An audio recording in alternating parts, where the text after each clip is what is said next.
I'm here with Maria De Rosa, founder and creator of Papier Fashionista.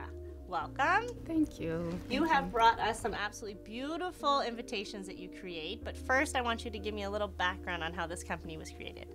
I graduated in fashion design, I would say about 20 years ago, and I started Papier Fashionista as a full-time thing when I realized that there was such a big demand through family and friends. I had like a passion for paper, and I wanted to implement fashion onto paper. I realized I wasn't fulfilled with my fashion career, so I started doing this, and I just had fun with it. I love working with brides and grooms, so at the end of the day, it just came out that way. So my first question is, why should a bride and groom choose a customized invitation as opposed to buying a box set? Custom invitations is really the way to go today, in my opinion, just because I feel like it sets the tone, it sets the mood to your wedding, and it's important. And it's the first thing that the guest will receive, correct? Yeah, it's the first impression to the wedding. So I'd like to say that, you know, it's like tiny little gifts that you're kind of handing out to your guests. So it makes it unique and special when it comes from the bride and groom.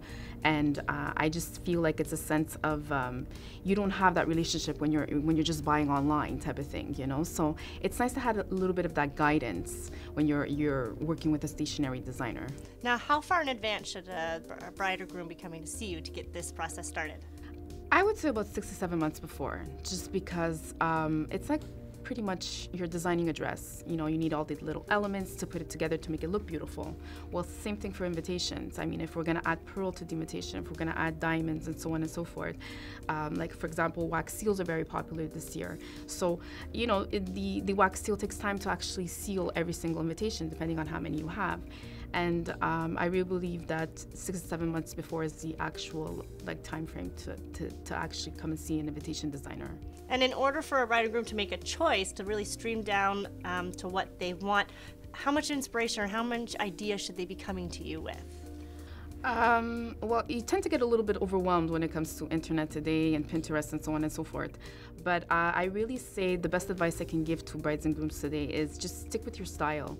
Like, just go with who you are together as a couple, and that's what's going to bring out the invitation at the end of the day. Is that usually who's coming in to pick out the invitation? Is the bride and groom, or do they bring other family members with them? No, they tend to bring a lot of their family members too sometimes, but it's okay, you know. Like everybody sees, they want that encouragement. They want to make sure they're making the right decisions, and it's fine. It makes it all more fun at the end of the day. So. And how often, when they come in and they think they have an idea, how often do you change that idea?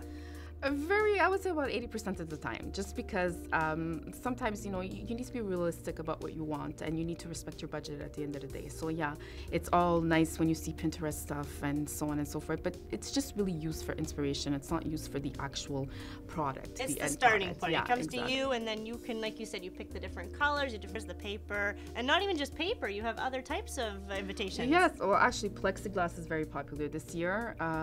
There's the marble effect that you can use as a background on a piece of paper. You can add pearls, you can add diamonds. There's the wood. The wood for rustic. A country wedding, yeah, exactly. Or you've got an elegant wedding. Exactly, yeah. So what's one of the biggest trends that you see right now? Trends in terms of color, I would say it's probably going to be the rose golds and the blush, and of course, well, actually Pantone announced their color this year as being the ultraviolet color of the season.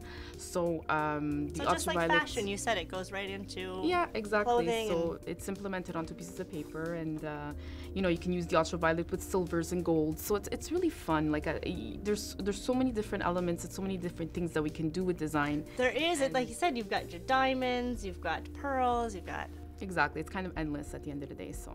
I could see that. And do you have any favorite projects that you've done? I do. I actually had the privilege of working with Caroline Neron and Martin Lafleur, and also Denis Fortin from 105.7 FM. And basically it was just fun, you know, having to cater to celebrities and working with them and actually using it in my portfolio as well. Well, definitely, when I get an invitation like that in the mail, I think I'm going to a celebrity wedding. So you have beautiful, beautiful pieces of artwork is really what they are.